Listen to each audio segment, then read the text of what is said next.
त्याच्यामध्ये इतका इंटरेस्ट होता पहिल्यापासून की ते बाजूला माझ्याकडनं ठेवलंच जात नव्हतं. म्हणजे मी घरी असली ना, मी बेचैन व्हायची. त्याला सिद्ध केल्याशिवाय कोणी आपल्याला पुढे जाऊ देणार नाही. विश्वास ठेवणार. जी पण माझी स्टुडंट आहे ना, तिने तिच्या पायावर उभं राहा. असं नाही की मी ती गरीब आहे, श्रीमंत आहे, कोणी पण असो. जी माझ्याकडे आली आहे, जिला शिकायचंय, ती त्या सगळ्या स्टुडंट माझ्यासाठी एकसारख्याच आहेत. 1 नाही, 2 नाही, तीनदा एका गोष्टीची प्रॅक्टिस करून घ्याल, तेव्हाच त्या पुढे जातात. म्हणजे प्रत्येकाला रोजगार मिळेल. मुलगा असो, मुलगी असो, कोणी पण असो.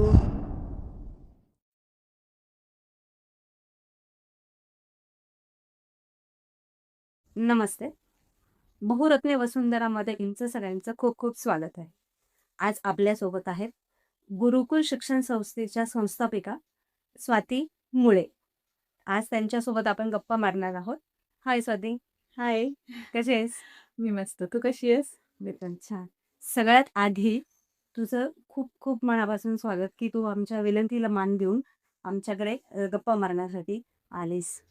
मलाही खूप छान वाटलं की तू मला बोलवलंस आणि यायला मला आनंद झाला की नाही मला आज माझ्या मैत्रिणींनी आम्ही 8-10 वर्षापासूनच्या मैत्रिणी आहोत आणि आज ती हे करतीये सगळं सुरुवात त्याचा आनंद मला फार होत होता. म्हणून असं वाटलं होतं मला की मी कधी जाईल आणि कधी तिला मी सगळं सांगेल. Thank you, thank you. स्वाती हे जी संस्था सुरू केली तू, त्याची सुरुवात कशी झाली? तसं तर माझं कॉलेजपासून मी हेच माझं फॅशन डिझायनिंगमधनंच मी केलंय सगळं आणि बी-ए पण केलंय. आणि माझं लग्नाच्या अगोदर पण माझं होतंच. मी क्लासेस पण घ्यायचे आणि स्टिचिंगचं पण आपलं सगळं होतंच. लग्न झाल्यानंतर मी केलं. पण मध्ये थोडासा मग मला माझ्या 2 जुळ्या मुली झाल्या. मग मला थोडंसं घरच्यांकडनं थोडासा अपोज होत होता. कारण ॲक्चुअली त्यांची काही चुकी नव्हती त्याच्यामध्ये, की मुलांना सांभाळून मला पण त्रास व्हायचा, त्यांना पण त्रास व्हायचा. मग त्यांना असं वाटायचं ह्या सगळ्या थोड्या थोड्या काळ मी बाजूला ठेवावं. पण ते काय आहे ना, मला त्याच्यामध्ये इतका इंटरेस्ट होता पहिल्यापासून की ते बाजूला माझ्याकडनं ठेवलंच जात नव्हतं. म्हणजे मी घरी असली ना, मी बेचैन व्हायची. मुलींना जरी मी सांभाळत असेल ना, तरी माझं लक्ष तिकडेच असायचं. मग ते मला राहवत नव्हतं. मी मुली वर्षभराच्या झाल्या नाही, तर मी माझं परत शॉप टाकलंय. फक्त स्टिचिंगचं, की जिथे फक्त वर्कशॉप म्हणजे. मग वर्कशॉप टाकल्यानंतर मी ते 4 ते 5 वर्ष केलं रेग्युलर. मग परत असं थोडासा एखादे 2 वर्षामध्ये गॅप घेतला. कारण मुलींना सांभाळण्याचे, स्कूलला सोडवण्याचे सगळेच प्रश्न प्रश्न असायच्या, जबाबदाऱ्या असायच्या. मग 1-2 वर्ष घरी राहून खूप मनात आलं असं. एक दिवस मी नाशिकला आले माझ्या भावाकडे आणि तो आणि मी असंच बोलत होतो. तर मला तो बोलला, "अरे स्वाती, तू एवढे सगळे नाशिकलाही क्लास घेत होती, जेव्हा माहेरी होतीस आणि तू एवढं करत होतीस. तू आता अशी एकदम असं हे का झालीये? म्हणजे घरी का बसतीये?" मग भावाने जेव्हा मला म्हणजे इन्स्पायर जे म्हणतो ना आपण, की केलं. मग तो मला बोलला, "तू तू अशी नाहीयेस. तू नुसतं स्टिचिंग का करते? तू खूप अजून वेगळं काहीतरी करू शकतेस. तू ऑलरेडी क्लास घेत होतीस. मग तू काहीतरी वेगळं कर." मग त्या दिवसापासून माझ्या डोक्यात आलं, की मी काहीतरी करू शकते, काहीतरी करू शकते. मग मी मिस्टरांना सांगितलं माझ्या. त्यांनी पण मला खूप सपोर्ट केला ह्या गोष्टीमध्ये. मग आम्ही संस्था स्थापन करण्याचं एक हे केलं, की आपण गुरुकुल शैक्षणिक संस्था स्थापन करू आणि त्याच्या अंडर आपण क्लासेस घेऊ. आणि त्याला आम्ही गव्हर्नमेंट रजिस्टर्ड पण करून घेतलं. अशा पद्धतीने माझी सुरुवात झाली. म्हणजे तू कॉलेजला होती तेव्हापासूनच तू या क्षेत्रात होती? कॉलेजला असल्यापासूनच मी या क्षेत्रात होते. अच्छा. म्हणजे असं म्हणायला काही अडचण नाही.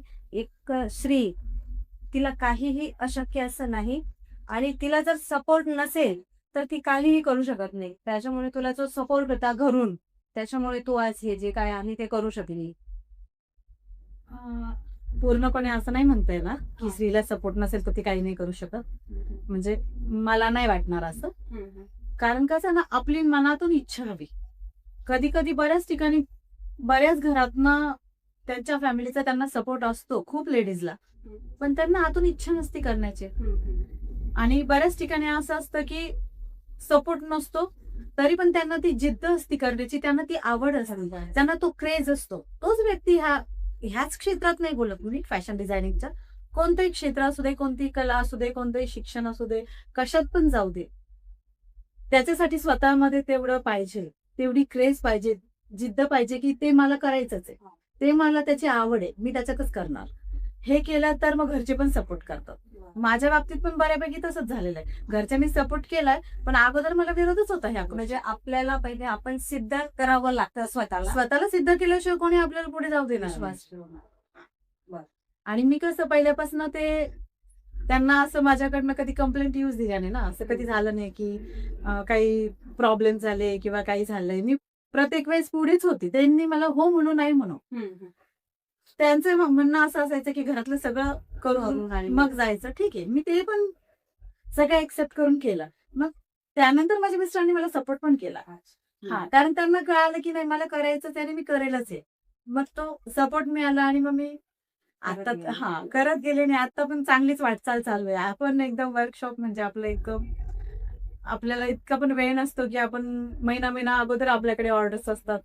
आपण असं लवकर एका दिवसात 2 दिवसात कोणी आपल्याला मागितलं की आम्हाला हे स्टिचिंग करून द्या, ते स्टिचिंग करून द्या. आपण नाही देऊ शकत. शक्य. हां. त्यामुळे देवाच्या कृपेने आहे ते की आपण म्हणजे मी ते मिळवलंय, अचीव्ह केले. तेवढे कस्टमर म्हण किंवा कस्टमरचा विश्वास म्हण, तो मी अचीव्ह केलाय माहिती आहे. म्हणजे लेडीज सुरुवातीला कितीही पुढे गेलेली असेल, पण सुरुवातीला तिला स्ट्रगलला सामना करावाच लागतो. करावाच लागतं. स्ट्रगल केल्याशिवाय खूप आणि एक गोष्ट असते माहितीये का, तुम्हाला खूप आयतं मिळालं ना प्रत्येक वेळेस, तेव्हा पण आहे ना ॲक्चुअली खरं इंटरेस्ट येत नाही काही करण्यामध्ये. खूप बरोबर. खूप जण जेव्हा अडथळे ते यायला पाहिजे. थोडे अडथळे यायला पाहिजे. तेव्हा आपल्याला त्या गोष्टींची कदर पण कळते, किंमत पण कळते आणि मग आपण पुढे जायला तेवढे सक्षम पण होतो. खूपच छान. खूप छान स्वाती. आता मला सांग, की ह्या ज्या शिक्षण संस्था आहे तुझी गुरुकुलची, तर तिचं काय वैशिष्ट्य आहे? वैशिष्ट्य तिथं गव्हर्नमेंट त्याचं आम्ही हे केलेलं आहे रजिस्टर. हां. हां. त्याचं जे जे पण बाहेर इन्स्टिट्यूट आहेत. हं. तर काय होतं माहिती का, फीस खूप आहेत. समजा 1 इयरला 70, 75, 80,000 हं. पर्यंत फीस आहे. तशी आपल्याकडे 50,000 मध्येच आपण 1 इयरचा कोर्स कंप्लीट करतो, डिप्लोमा. मग आणि त्याच्यामध्ये जे पण तुम्हाला 1 इयरमध्ये जो पोर्शन आम्ही देतो, हं. तो तुम्हाला बाहेरच्या इन्स्टिट्यूटमध्ये फॅशन डिझायनिंगच्या इन्स्टिट्यूटमध्ये तुम्ही मोठ्या इन्स्टिट्यूटमध्ये जाल, तर तुम्हाला तो 1 इयर मधला जो आमचा आहे, तो तुम्हाला 2-2 वर्षात सुद्धा कंप्लीट झालेला नसतो. अच्छा, डबल फी घेऊन येईल. हां. त्याचं कारण पण असं आहे, कारण ओनर स्वतः तिथे नसतात ना. मी स्वतः तिथं असते आणि मला वाटेल की माझ्या स्टुडंटनी सगळ्यात पहिली गोष्ट तर मला स्वतःला असं वाटत असतं की जी पण माझी स्टुडंट आहे ना, तिने तिच्या पायावर उभं राहावं. असं नाही की मी ती गरीब आहे, श्रीमंत आहे, कोणी पण असो. जी माझ्याकडे आली आहे, जिला शिकायचंय, त्या सगळ्या स्टुडंट माझ्यासाठी एकसारख्याच आहेत. त्यांनी सगळ्यांनी त्यांच्या पायावर उभं राहावं आणि काय म्हणताय, आपलं एक वेगळं व्यक्तिमत्व निर्माण करावं. असं माझं सगळ्यात पहिले माझं हे असतं. म्हणून बाहेरच्या इन्स्टिट्यूटमध्ये काय होतं माहितीये का, की तुम्हाला जे ड्रॉइंग, स्केचिंग, मॉडेल स्केचिंग ह्या सगळ्या ज्या गोष्टी आहे, क्लॉथ पेंटिंग ह्या अगोदर शिकवल्या जातात. जसं की मी होते, तिथेही मला तेच शिकवलं जात होतं. पण मी स्वतः जेव्हा तो विचार केला ना, की ह्याची कितपत गरज आहे. आहे गरज, पण ज्या गृहिणी आहेत, ज्यांना घरी बसून काम करायचंय, त्यांना ह्याची गरज नाहीये. त्यांना गरज आहे, पण तुम्ही ती कमी वेळेत पण ते शिकवू शकता. तुम्हाला सगळ्यात पहिले काय प्रॅक्टिकली तुम्ही स्टुडंटला ड्राफ्टिंग, कटिंग, स्टिचिंग शिकवलं पाहिजे. म्हणजे न ड्रॉइंग करताही आपण करू शकतो. हां, ड्रॉइंग तर स्टार्टिंगला असतं, पण ते जे मॉडेल स्केचिंग वगैरे जे गरजेचं असतं आहे. ते हां. गरजेचं नाहीये. हां, स्टार्टिंगला जे पण. गरजेचं नाहीये. जे पण गृहिणी ज्यांना घरून व्यवसाय सुरू करायचे, स्वतःच्या पायावर उभं राहायचंय, काही-काहींचे हसबंड नसतात, त्यांना त्यांच्या मुलांना सांभाळायचं असतं. मग घरी बसून त्यांना जे पण करायचं असतं, त्यासाठी तुम्हाला अगोदर ते एवढं करण्याची गरज नाही. कारण ते करण्यासाठी तुम्हाला 2, 2.5-3 महिने खूप होतात. इनफ आहेत ते शिकवण्यासाठी. तुम्हाला सगळ्यात जास्ती वेळ कुठे लागतो माहितीये का, की तुमचं कटिंग, ड्राफ्टिंग, स्टिचिंग ह्याला सगळ्यात जास्ती वेळ लागत असतो. जेवढं तुम्ही स्टुडंटला मनापासून स्वतः समोर बसवून शिकवाल आणि त्यांच्याकडनं 1 नाही, 2 नाही, 3दा एका गोष्टीची प्रॅक्टिस करून घ्याल, तेव्हाच त्या पुढे चालतात. तुम्ही जसं की बाहेर स्टुडंटमध्ये कसं असतं, की ओनर तर स्वतः कधीच नसतात ना. टीचर असते त्यांच्याकडे सगळ्या सब्जेक्टसाठी. मग त्या टीचर काय त्यांचं काम काय असतं, फक्त त्यांचं पोर्शन कंप्लीट करणं हे त्यांचं काम असतं. आता मी ओनर असल्यामुळे मी हा विचार नाही करणार. मी म्हणेल की नाही, माझी स्टुडंट पुढे जाण्यासाठी काय गरजेचं आहे, की तिला आलं पाहिजे मगच पुढे जायचं. जोपर्यंत ती गोष्ट तिला येत नाही तोपर्यंत आम्ही पुढे जात नाही. एक गोष्ट आम्ही 3दाच करून घेतो मगच पुढे जातो. माझ्या कोणत्या पण स्टुडंटला तुम्ही कधी पण विचारा. सगळ्यात पहिली मी कोणती पण प्रिन्स लाईन ब्लाउज घेऊ, ड्रेस घेऊ, एक गोष्ट मी 3दा करून घेणार मगच पुढे जाणार. तेव्हा तुम्ही परफेक्ट बनता. किती छान. आणि आता मला सांग, आतापर्यंत तुझ्या इन्स्टिट्यूट मधून किती स्टुडंट्स बाहेर पडलेत? कमीत कमी 2,500-3 हजाराच्या पुढे असतील. बापरे. पण आता मी एवढा हिशोब नाही ठेवलेला कोणत्या गोष्टींचा, पण असतील. आणि त्यातल्या जवळपास 2,500-3 हजारामध्ये जर 2,500 तर आरामात 2,500च्या पुढे बायका त्यांचा व्यवसाय सुरू करून त्यांचं काम सुरू करून स्वतःचं ते सगळं करतायत व्यवस्थित. इन्कम सोर्स त्यांचा इन्कम सोर्स सुरू झालाय. इव्हन त्या घर सांभाळतात स्वतःचं, हे म्हणायला काय हरकत नाही. त्या इन्कमवर म्हणजे माझ्या कारागीर, मी स्वतःच माझ्या ज्या कारागीर आहेत ना त्या माझ्या स्टुडंट आहेत. आज त्या म्हणजे त्या माझंही काम घेतात आणि त्या बाहेरचं इतकं काम घेतात की कधी कधी मला विचार करावा लागतो का आता मी माझं काम इतकं अर्जंट देऊ की नको. एवढं त्यांच्याकडे लोड असतं. इतकं लोड असतो त्याच्यात. त्यामुळे आपण शिकवताना असं विचार नाही करत की किती शिकवायचं, किती नाही शिकवायचं, की लिमिटेड शिकवायचं असं. जोपर्यंत तो पोर्शन कम्प्लीट होत नाही तोपर्यंत आपण त्यांचे क्लासेस घेतो. आणि परत जोपर्यंत परफेक्शन येत नाही. हे सगळ्यात मोठं वैशिष्ट्य आहे आमच्या क्लासचं की मी एक गोष्ट 3-4 वेळा सांगेल. इव्हन एखाद्या लेडीजला असंही होतं बऱ्याचदा की एखादा महिना झाल्यानंतर मी 3दा जरी करून घेतलं ना, अशा बऱ्याच स्टुडंट आहेत की सगळे स्टुडंट सेम नसतात. आपण असा नाही विचार केला पाहिजे. सगळ्यात स्टुडंट काहींना 2 याच्यात पण लक्षात येतं, काहींना 3 याच्यात येतं, काहींना 3 करून परत महिनाभराने विचारलं तरी पण त्याच्यात कधी कधी नाही लक्षात राहत. कारण घरातले भरपूर काही गोष्टी त्यांच्या डोक्यात असतात ना. मग त्यांनी मला 4थ्यांदी 5व्यांदी जरी विचारलं ना तरी पण मी त्यांना प्रेमाने, त्यांनी मला फोनवर जरी विचारलं मॅम मी ह्याचं काय करू, तर मी किती कामात असेल तरी त्यांचा मी फोन उचलून मी त्यांना सांगते कशाचं काय करायचं. ही खासियत खरंच आहे आपल्या ह्याच्यामध्ये. तुझ्या मते फॅशन जी आहे ती कम्फर्टेबल असावी की एक्सपेरिमेंटल असावी? माझ्या मते तर कम्फर्टेबल असावी. कारण आपण काय वेअर करतोय त्याच्यामध्ये आपण किती कम्फर्टेबल आहोत हे सगळ्यात जास्त महत्वाचं असेल. उगाच आपलं कोणी केलंय म्हणून ते आपण करायचंय, ते आपल्याला सूट होतंय की नाही, आपल्या बॉडी स्ट्रक्चरला पण त्या सगळ्या गोष्टी सूट झाल्या पाहिजे. म्हणजे त्या फॅशनचा हसू नको व्हायला. हे सगळ्यात मोठी गोष्ट आहे की तुम्ही तुमच्या कपड्यांमध्ये, तुमच्या याच्यामध्ये किती तुम्हाला कम्फर्ट फील होतंय, समोरच्याला किती छान वाटतंय, आपल्याला किती छान वाटतंय. फक्त लोकांना दाखवण्यासाठी फॅशन नसावी. आपल्याला स्वतःला कम्फर्टेबल असावी ही फॅशन असावी. दुसरी गोष्ट, कुठे कसे कपडे घालायचे हे मला असं वाटतं सगळ्यांना कळायला हवं.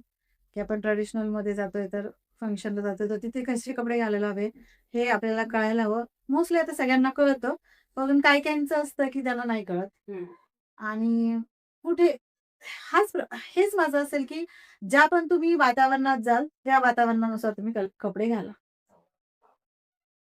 आता सध्या लग्नाचा सीझन आहे, तर प्रत्येकाला वाटतं की माझा ड्रेस सगळ्यांपेक्षा वेगळा दिसायला पाहिजे. माझा शिवण्याची स्टिच करण्याची जी पद्धत आहे ती मला काहीतरी युनिक भेटायला पाहिजे. मी सगळ्यांपेक्षा वेगळं दिसायला पाहिजे. तर तू ड्रेस डिझायनर म्हणून काय सांगशील त्याच्याबद्दल की त्यांनी फॅब्रिक निवडायला त्यांनी प्राधान्य द्यायला पाहिजे की डिझाईनला, कलरला? असं काय वाटतं तुला वेगळं दिसण्यासाठी, वेगळा लुक करण्यासाठी? सगळ्याच गोष्टींना महत्व द्यावं लागेल. सगळ्यात पहिले आपल्याला काय सूट होतंय. दुसरी गोष्ट तर फॅब्रिक असते, कलर असतो आपल्याला कोणता सूट होतो आणि कोणता पॅटर्न आपण चूज करतोय. ह्या सगळ्या गोष्टींना प्राधान्य दिलंच पाहिजे. प्रत्येकाने त्याच्या त्याच्या एजनुसार, त्याच्या कलरनुसार ह्या सगळ्या गोष्टी खरंच खूप इम्पॉर्टंट आहे. आपण उगाच काहीतरी करायचं, कोणी काही केलंय आणि त्यांनी ते घातलं आणि त्यांना ते चांगलं दिसतंय म्हणून आपल्याला पण तसं करावं असं मला तरी पर्सनली नाही वाटणार. आता हा प्रत्येकाचा पर्सनल चॉईस असतो की त्यांना कसं करायचंय.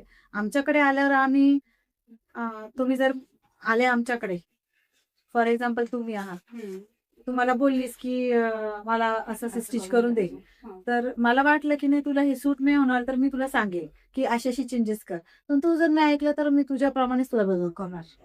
ते हा वैयक्तिक स्वतःचाच प्रश्न आहे. म्हणजे तुम्ही तुमचं ऍडवाइस देणार ना, हा कलर कॉम्बिनेशनची ऍडवाइस देणार, हा. ड्रेस कसा घालायला हवा तो पण, म्हणजे कसा पॅटर्न करायला हवा त्याची पण ऍडवाइस देणार, आणि फॅब्रिक कसं चूज करा तुम्ही ते त्याचं पण, म्हणजे कम्फर्ट पण इम्पॉर्टंट आहे. आताच मगाशी आपलं बोलणं झालंय की तुम्ही तुमच्या ह्याला काय कम्फर्ट, हा सगळ्यात अगोदर तर आपण कम्फर्टला महत्व देऊ. तर मी देईन, बाकीचा सगळा तुमचा प्रश्न असतो. ड्रेस डिझायनर बद्दल लोकांचे काही गैरसमज वगैरे आहेत का? असतात ना, त्यांना असं सगळं इझी वाटतं.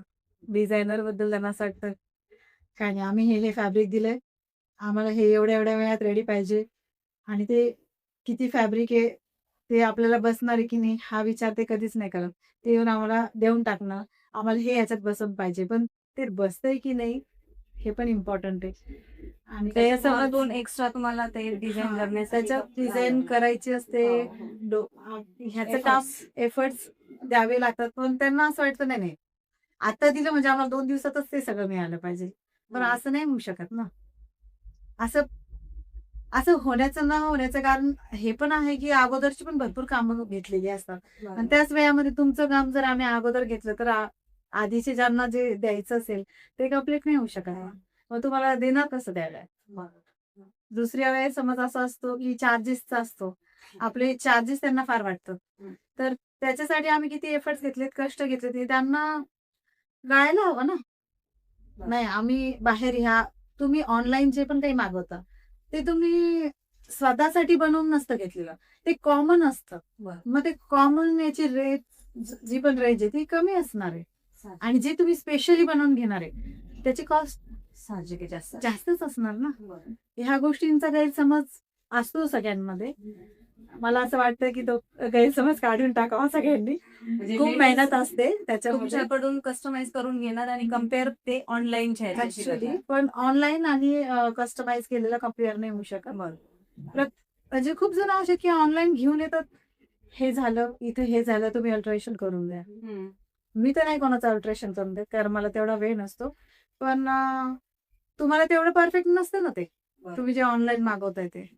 किती तुम्ही साईज मध्ये मागवा, त्याचं 19-20 होणारच आहे.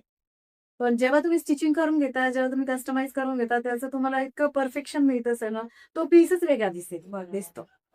अगदी आवडीचा कलर पासून तर आवडीचं फॅशन फॅब्रिक पासून, फॅशन पासून, सगळ्याच गोष्टी, आणि वेगळा पण असतो ना इतरांपेक्षा, युनिक असतो. कारण तुम्ही जे ऑनलाईन मागवता ते तुम्हाला 1000 लोकांच्या अंगावर तसे ड्रेसेस, तसे डिझाईन बघायला मिळेल, पण जेव्हा आम्ही बनवू तेव्हा वेगळे असणार ना. तेव्हा कस्टमाइज केलेल्या ड्रेस बद्दल तुम्ही चार्जेसचा विचार नाही केला पाहिजे, असं मला ऑलवेज सांगावं वाटेल सगळ्यांना. एखादा असा अनुभव आहे की असं खूप सुंदर केलं आणि खूपच छान दिसलं, तरी पण ती सॅटिस्फाईड नव्हती, लेडीज म्हणा, मेनरी म्हणा, किंवा असं कोणी कस्टमर? अशी तर खूप मला बरेच सांगितलं experience नाही आहेत, झालं. असतात. अशी काही एक म्हणजे कस्टमर असतात, ऍक्च्युली त्यांना मनातनं आवडत असतं, पण काहींचा स्वभाव असतो ऍक्च्युली की म्हणायचं नाही तेवढं चांगली भाषा. तो ऍक्च्युली प्रत्येकाचा स्वभाव असतो. आणि अशी पण काही काही कस्टमर आहे की त्यांना थोडंसं लूज जरी झालं, पण त्यांना जर आवडलं तर ते मनापासून एवढी तारीफ करतील ना, ते 10 जणांना सांगतील की नाही ते खूप छान बरं का, स्वाती मॅडम खूप छान करतील बरं का, तुम्ही न्यू फॅशन मध्ये जा, तुम्हाला ते खूप छान करून देते. असे म्हणणारे पण खूप आहेत. आणि असं पण असतं की चांगलं बसलेलं असतं, थोडंसं पॉइंट इकडे तिकडे होऊ शकतं ना, तर त्याला तर आम्ही तुम्हाला स्टिचिंग करून देणार, असं मार्जिन असतं, सगळं असतं, पण तरी पण ते आतून तेवढे दाखवत नाही. हा एक स्वभावाचा पण भाग असतो बरं का, प्रत्येक जण सेम नसतो. काही काही जणांचं थोडंफार इकडे तिकडे जरी झालं तरी ते खूप तारीफ करतात, खूप म्हणजे इतकं आपली ऍड करतात ना. असे पण एक्सपिरियन्स आहे माझ्याकडे खूप, असे जास्ती चांगले एक्सपिरियन्स आहेत माझ्याकडे. असे खूप कमी की ज्यांनी खूप कुरकुर करतात, हा नाराज असतात, असे खूप कमी आहेत. आणि हे मला असं वाटतं की स्वभावावर असतं, प्रत्येक जणांचा स्वभाव सेम नसतो. काही काहींचा स्वभाव खूप मोकळा असतो, ज्यांना प्रत्येकाची तारीफ करायची किंवा जे असेल त्याच्यात आनंद मानण्याची पण हे असते ना, तर ह्याचा पण थोडाफार भाग असू शकतो. असं म्हणतात की जे जुनं आहे तेच पुन्हा नव्याने येतं, हे खरंय? हा, जुनं तेच, फक्त काय होतं माहितीये का, सायकल रिसायकल होत असते. जसं की तुम्ही आता 90चं घ्याल तर तुम्हाला प्लाझो आणि कुर्ता येतं. आताही परत आलाय. प्लाझो कुर्त्याची इतकी फॅशन आली आता ट्रेंडमध्ये तेच आहे. हां. मग फक्त काय बदलतं माहितीये का? स्लीव्हची फॅशन, नेकची फॅशन किंवा जो प्लाझोची जी स्टाईल आहे. पहिले कसं स्ट्रेट असायचा. आता वरती थोडा स्लीव्हले हो. आणि खाली बॉटमला जास्ती. हां. आता ह्याची फॅशन जास्त आली आहे.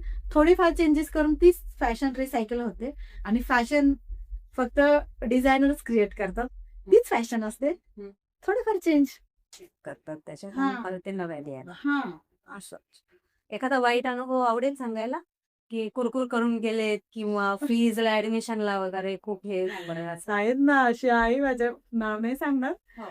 पण खूप छान शिकवलेलं असून सुद्धा असं सांगणारे लोकं पण असतात, की मी एवढंच शिकली मी तेवढंच शिकली आता मी बाकी फी देणार नाहीये. हो. आणि म्हणजे मी माझ्या वेळेपेक्षा खूप म्हणजे ॲक्चुअली कसं 3 ते 4च तास क्लास असतो ॲक्चुअली. हं. पण मी माझ्या स्टुडंटला असं कधीच नाही म्हणत, की आता तुमचा वेळ संपलाय तुम्ही जा. म्हणजे मला आतूनच असं वाटत नाही कधी, की मी त्यांना जा म्हणावं. मी माझं काम सुरू ठेवते. त्यात माझे जे 3 to 4 हॉर्स जो मी क्लास घेते, त्यानंतर पण मी त्यांना बसायचं असेल, तर मी त्यांना बसू देते. मी त्यांना असं कधीच नाही म्हणणार, की तुम्ही जा. मी माझं काम करत राहील. त्यांना मी माझ्या गोष्टी म्हणजे त्यांना जे अडले मी त्यांना सांगत राहील. हं. एवढं करून सुद्धा असे स्टुडंट पण असतात, की त्यांना कदर नसते. ते 4 ठिकाणी बोलायला कमी नाही करत, की आम्ही एवढंच शिकलोय, आम्ही तेवढंच शिकलोय, मग आता आम्ही फी नाही देणार. फक्त फी नसते द्यायची म्हणून चोरवाटा सुरू. म्हणून चोरवाटा. पण ठीक आहे ज्याचं कर्मच आहे ज्याच्यापाशी. आपण याच्याबद्दल काही नाही बोलू शकत. आणि मी खरंच त्या गोष्टीबद्दल कधीच नाही विचार करत, की त्या व्यक्तीने असं माझ्याशी केलंय हे मी कोणाला सांगत पण नाही. मी असा विचार करते मी माझं कर्म केलंय ना, मी शिकवलंय ना, मग ती बोलतीये तर मी कशाला जास्ती त्याच्याबद्दल चर्चा करत बसू ना. बरोबर, बरोबर. तो तो बघणारा आहे. हं. त्याच्यामुळे आजच्या ह्याच्यात नवीन चर्चा जी नाही. पिढी आहे, त्यांनी जास्तीत जास्त मुलींनी अथवा मुलांनी या फील्डमध्ये येण्यासाठी काय सांगशील? खूप छान फील्ड आहे खरोखर. हां. म्हणजे प्रत्येकाला रोजगार मिळेल. मुलगा असो, मुलगी असो, हं. कोणी पण असो. अगदी म्हणजे ज्या आपण लग्न झालेल्या स्त्रिया आहेत, त्यांना पण म्हणजे खूप घर बसल्या घर करण्याचं. बसल्या तुम्ही व्यवसाय सुरू करू शकता हं. आणि थोड्या काळामध्ये. माझ्याकडे 6 महिन्यांचे पण कोर्सेस आहे. 3 महिन्यांचा पण आहे आणि 1 इयर डिप्लोमामध्ये तुम्ही स्वतःचं बुटीक सुरू करू शकता. हं. हं. म्हणजे इतकं वेल ट्रेन तुम्ही होतात, की तुम्ही कोणत्याही एक बेसिक नॉलेज असतं जे जेव्हा आम्ही ते देतो. हं. असं नाही की तुम्ही प्रत्येक पॅटर्न शिकले पाहिजे.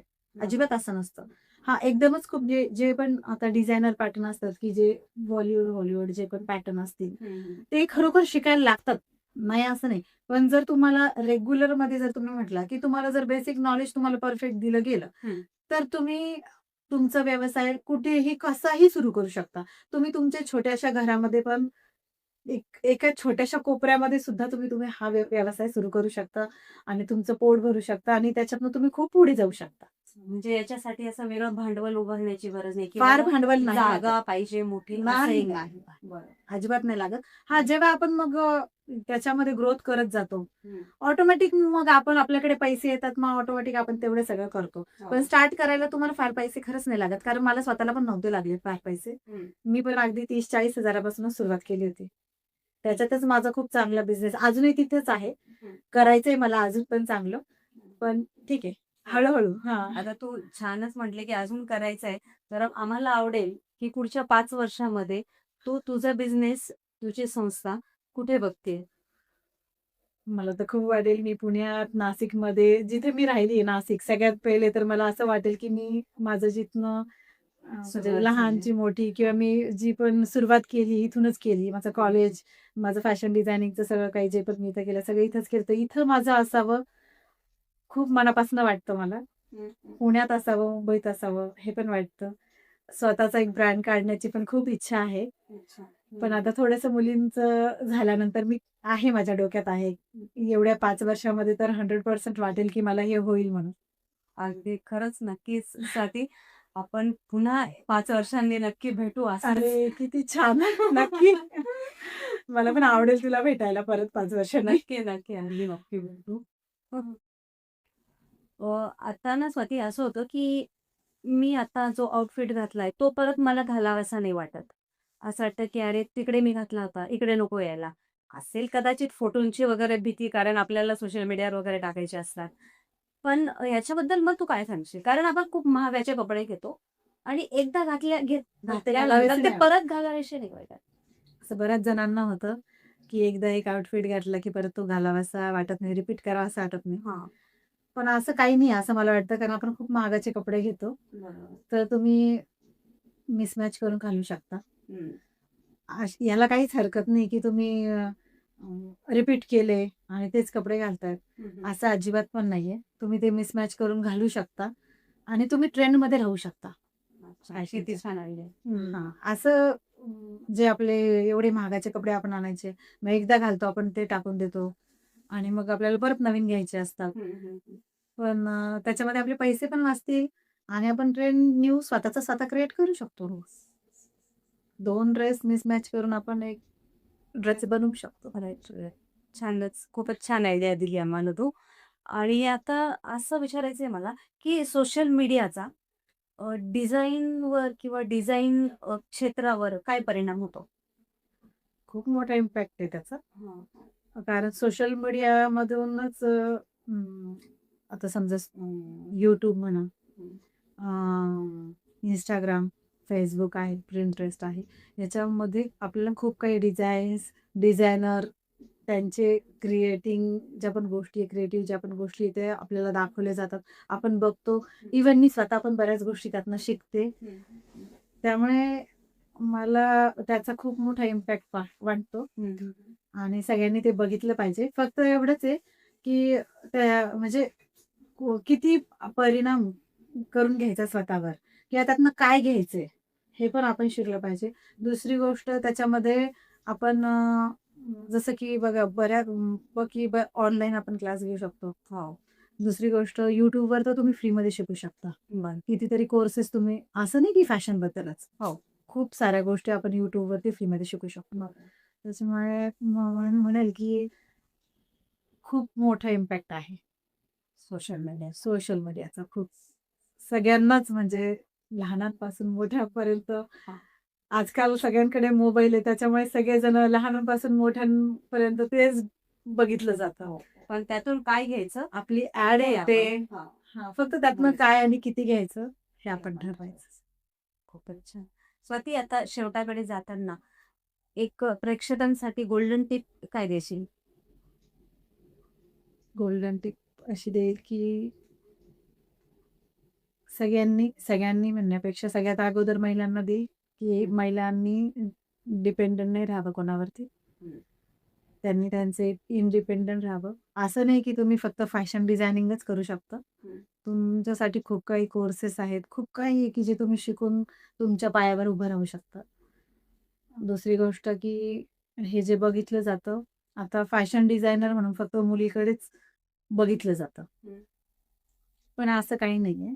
जेंट्स म्हणजे जे पण कोणी आत्ताची जी पण जनरेशन आहे, बॉयज आणि गर्ल्स यांच्यामध्ये मी बॉयजला पण सांगेल आणि त्यांच्या घरच्यांना पण सांगेल, की बॉयज पण खूप छान डिझायनर बनू शकतात. हं. तर तुम्ही त्यांना पुश केलं पाहिजे. त्यांच्यात जर ती आवड असेल, तर तुम्ही त्यांना ते बिनधास्त करू दिलं पाहिजे. कारण जेवढ्या लेडीज करू शकतात, तेवढेच जेम्स. जेंट्स पण करू शकतात. हं. हं. ठीक आहे स्वाती, तर तू पुन्हा एकदा तुझे खूप खूप आभार मानते, की तू आमच्या पॉडकास्टमध्ये सहभागी झाली आणि गप्पा मारून खरंच खूप छान वाटलं. Thank you.